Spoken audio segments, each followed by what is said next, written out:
Salam dostlar. İndi biz popüler demir golem necə yapılırsa göstərim. İndi bu belə pistonlar qoyursunuz. Sonra üstünə balqabağı vərənşik edirsiniz. Sonradan belə qoyursunuz sabah. Belə. Sonra burasına redstone tozu, redstone yenileyici 3 dəfə basırsınız. Yanları da redstone meşalesi. Üstüne de böyle.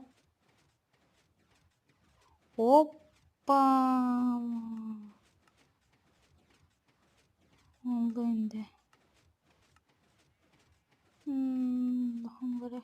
Pürüzsüz taşla da buralara görsənməsin neynədikimiz. Sonradan belə eləyək. Bilməyəndə bir şey elədim. Bam bam bam. Sağ olun dostlar.